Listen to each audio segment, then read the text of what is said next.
¿Quieres mejorar tu habilidad para expresarte oral y corporalmente con claridad y convicción? Bienvenido a Comunica Siempre, un podcast en el que Jaime Lertora te acompañará en un viaje hacia una comunicación más efectiva y poderosa, y en la que descubrirás cómo cada palabra, cada gesto y entonación pueden transformar y potenciar tu mensaje. Adelante, Jaime. Hola amigos de Comunica Siempre. El tema que vamos a conversar hoy día se llama Hable en su casa. Pero yo quisiera, en este momento se me ocurre que debiera ser un título más imperativo. Hable en su casa. Sí, es importante que usted hable en su casa. Hablar es una facultad que poseemos casi todos los seres humanos. Nadie nace hablando, es clarísimo esto, ¿verdad? Pero sí nace emitiendo sonidos que con el ejercicio del crecimiento, del día a día, de la interacción, se van convirtiendo en palabras hasta que estas palabras se unen y forman oraciones y el niño empieza cada vez a comunicarse de manera más efectiva, más eficiente, haciendo conocer lo que está necesitando de los demás. Vamos a hablar del volumen de la voz. ¿Usted recuerda haber escuchado los chillidos de su hijo cuando era bebé? Realmente la potencia de la voz con la que chillan los niños es mundial. País donde usted vaya va a encontrar que los niños chillan de una manera desesperante realmente, que los oídos los hace, nos desespera, ¿no? Recuerde usted las veces que haya estado en un ómnibus haciendo un viaje a provincias o en un avión, cuando va un niño allí que llora y chilla, es desesperante. Sin embargo, ese volumen que, repito, está en todos los países, en todo el mundo, es el mismo volumen en los niños y muchas de las veces se pierde, se apaga y tenemos personas mayores que se expresan con muy poco volumen, que se hace difícil entender lo que nos quiere decir, hablan sin energía, como si no tuvieran mucho aire o como para tener que hablar necesitaran el permiso de nosotros. Esta debilidad en el habla afecta, claro que sí, afecta su capacidad de comunicación, tanto porque es difícil entender lo que dicen, como porque los demás tendemos a no prestarle suficiente atención, a no hacerles demasiado caso.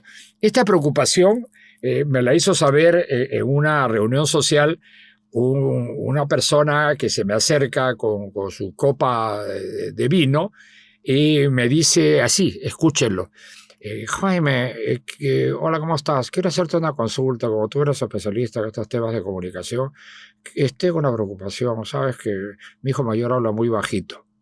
¡Eso! El hijo hablaba muy bajito, yo lo miré y me emocionó una pequeña sonrisa que me la aguanté y él mismo dijo, es por eso, ¿no? Se había dado cuenta que era por eso, porque él hablaba bajito en su casa, el hijo hablaba bajito. Los niños tienden a imitar no solamente el comportamiento, los modales, los usos y costumbres, sino especialmente la voz. Hablamos como se habla. Cuando crecemos hablamos como hemos aprendido a hablar en nuestra casa. No solamente el volumen, sino también las palabras, los modos de decir las cosas. Entonces, es probable que estas personas que tienen tan poca energía en el hablar hayan crecido en estos hogares en que se hablaba poco y se hablaba además bajito. Por ello, por imitación de lo que sucedía en su entorno, no aprendieron a usar el volumen de su voz, a levantar el volumen de su voz.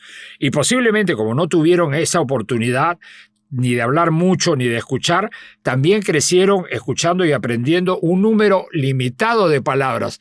Esto es además también una oportunidad para nosotros, porque tener vocabulario es muy importante para expresar lo que queremos decir y ser efectivos en nuestra comunicación, tanto cuando somos niños como cuando crecemos. Entonces volvamos al volumen de la voz. Este volumen de la voz que empleamos en nuestras actividades diarias es sumamente importante. Un volumen alto contribuye a la calidad y efectividad de la comunicación. Afirma la personalidad a partir de la seguridad que proporciona el sentirnos atendidos, el saber que se nos escucha. Lo contrario, es decir, un volumen bajo, dificulta la comprensión de nuestro mensaje al obligar a nuestro interlocutor a esforzarse por entendernos, con el consiguiente gasto de tiempo, energía y paciencia. A nadie le gusta, por cierto, hacer más de lo necesario para obtener algo. Por eso es comprensible que las personas se cansen cuando tienen que hablar con alguien que no se deja entender muy fácilmente. Les cuento algo que quizás ustedes lo hayan vivido. En alguna oportunidad, por las razones que fueran, no me estoy justificando, me ha tocado entrar a una bodega apurado por comprar algo, en este caso una cuchilla de afeitar. Entonces he entrado y apurado digo, no me estoy justificando, repito, y no me he dado cuenta que la persona que atiende estaba interesada en alguien, en un cliente, ocupada con un cliente. Entonces yo en volumen alto, porque tengo el volumen muy alto, le digo, señora Rosa, me da una hoja de afeitar. Y entonces la señora Rosa me da la hoja de afeitar. Y la cliente le dice, señora Rosa, pero me estaba atendiendo usted, así con voz bajito, pero me estaba atendiendo usted a mí. No haga problema, señora, ya el señor se va ahorita. Está mal eso, está mal Jaime que entre y levanta la voz y por eso consigue que la otra persona le dé preferencia a ella. Está mal que la persona, que la cliente hable en voz bajita y está mal también que la dependiente, la dueña de la tienda haga caso a alguien que porque habla más fuerte lo atienda primero a él. Esto parece un enredo de palabras, pero dense cuenta que eso es lo que nos pasa todos los días. Son las voces fuertes, las voces con energía, no necesariamente el volumen, sino la energía, la presencia, la intensidad de la voz, la pronunciación correcta, las palabras precisas, las que consiguen una mayor atención del interlocutor, del auditorio, del otro, de que nos esté escuchando y por lo tanto de lo que nosotros estamos demandando de él, pidiendo de él. Entonces, si lo que queremos, y en realidad a esto estamos obligados, es que nuestros hijos sean mejores que nosotros, para eso los hemos tenido, para que sean mejores que nosotros, ¿verdad? Y esa es la preocupación que yo siento en mis alumnos cuando me piden consejos para cómo pueden hacer para que sus hijos sean mejores que ellos. Jaime, si los tengo que matricular en un taller de teatro, si tengo que hacerlos leer, qué libros les puedo comprar, porque yo no he leído nunca, Jaime, pero quiero que mi hijo lea. Entonces, así como yo no hablo mucho y quiero que mi hijo hable, la misma relación existe entre si yo no leo mucho y quiero que mi hijo lea, tengo que ser un ejemplo para él en el habla y en la lectura. Entonces, ¿por qué? Porque los niños hay que darles el mejor ejemplo desde esa tierna edad. Ellos son como una esponja, reciben todo lo que escuchan y lo procesan a su manera. Por lo tanto, es conveniente que insistamos en la importancia que tiene el hablar en la casa, hablar lo necesario, lo suficiente, con voz firme y segura y también escuchando atentamente a los demás. Suelo contar en los talleres que dicto esto que voy a compartir con ustedes. Si hay algo que a mí me gustaría, si se pudiera regresar al pasado conscientemente, regresar al momento preciso en el que descubrí, este señor mayor que les habla ahora, descubrió que podía hablar, que su palabra conseguía resultado. Y ese momento es el momento en el que seguramente debo haber estado yo acompañando a mis padres y a mis tíos en la mesa y sentado en mi mesa de niñito, he estado golpeando a la mesa para que me den comida, para que me alcance, diciendo pan, pan, pan, pan, ¿no? Y lo que fuera, y no me hacían caso de repente, pero yo me percataba de que mi papá le decía a mi mamá, mujer, pásame el pan, y le daban el pan. Mujer, pásame la mantequilla, y le pasaban la mantequilla. Mujer, pásame el cuchillo, y le daban el cuchillo. Pásame, pásame, pásame, hasta que descubro en mi mente que esa es la palabra clave. Entonces digo, mamá, pasa pan, y me dan el pan.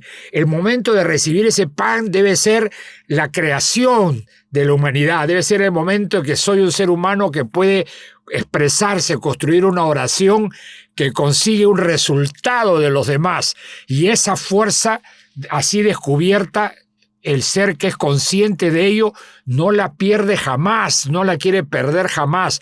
Por eso es tan importante hablar en la casa, para que desde chicos los niños creen esa confianza en lo que dicen, cómo lo dicen, para qué lo dicen, cómo consiguen la atención de los demás, de un auditorio, sea uno o más personas.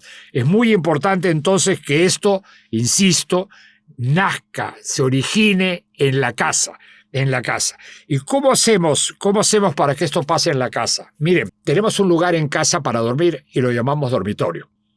tenemos un lugar para lavarnos las manos y lo llamamos lavatorio.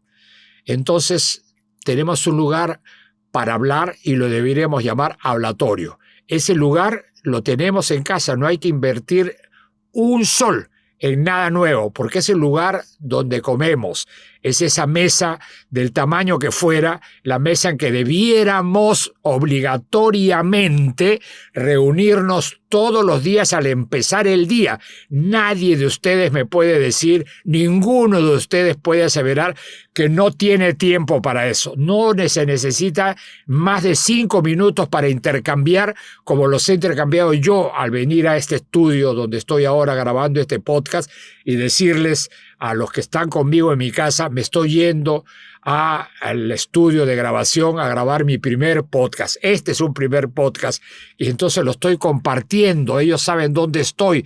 Utilizo palabras para ello. Esas palabras consiguen la atención de mi gente, de la gente que está conmigo y crean una relación de integridad, de más humanidad.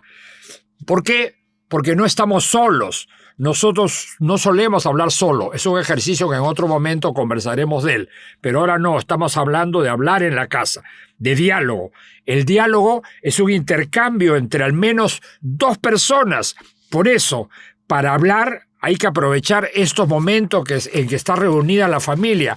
Allí la necesidad de este hablatorio al que me refiero, de los amigos, de un café con los amigos, una reunión social, siempre una reunión en la que hagamos el ejercicio de escucharnos, escucharlos y hablarnos. Son estos espacios que, si bien son escasos o insuficientes, debemos preocuparnos por buscarlos y por aprovecharlos cuando los encontramos, aprovecharlos al máximo, en organizarlos para que sea el aprendizaje de nosotros, la práctica de nosotros, lo más eficiente posible. Puede ser también un ejercicio que usted tiene a la mano a la hora de llevar a dormir a su niño. Léanle en voz alta alguna historia entretenida. De pronto usted no ha leído mucho, será un buen ejercicio para usted para que practique también su lectura. Para esos padres que me dicen cómo puede ser para que mi hijo lea. Lea usted con ellos, lea con ellos, hable con ellos, léales, hábleles, escúcheles. Además de ser una buena oportunidad para establecer un contacto afectivo, esta lectura, repito, le permitirá a usted ejercitar su volumen de voz y la variedad tonal. Estoy seguro, además, de que su niño, además de divertirse con usted, lo aprovechará y luego, cuando sea mayor, lo va a reflejar, sin duda alguna, en su comportamiento. Ya lo sabe, entonces, no deje pasar la oportunidad de hablar en su casa. Hable en su casa y cuando lo haga, hable claro y fuerte. Hable en cuanto momento pueda. Escuche en cuanto momento pueda. Esta práctica no solamente será un buen ejemplo para sus hijos, sino, de paso, también un ejercicio para usted. Si usted no habla en su casa y no fomenta que su familia lo haga, entonces ese niño, recuerde que ahora chilla, que tiene un volumen inmenso, crecerá pensando que esa manera de hablar así bajita, sin tono, sin fuerza, sin energía, sin ganas, es la correcta. O el chillar desproporcionadamente también es la correcta. Ninguna cosa ni la otra. Estamos hablando de hablar con energía, con un volumen suficiente para ser escuchados. Y eso se aprende en casa. Enséñele entonces que lo normal es caminar por la vida sintiéndose seguro, respetándose a los demás y haciéndose respetar. Y esto se consigue con una voz firme, clara y segura. Bueno, amigos, hasta la próxima semana, en que seguiremos tratando todo lo que nos interesa para comunicarnos mejor. Porque comunica siempre. Recuerda, todo comunica siempre. Es momento de despedirnos, pero no de detener nuestro crecimiento como comunicadores. Recuerda que cada interacción comunicativa es una oportunidad para aplicar lo aprendido en Comunica Siempre. Hasta la próxima y que tus palabras sigan impactando positivamente. Comunica Siempre es una producción de Audio Imagen Producciones y Lertora Consultores. Todos los derechos reservados.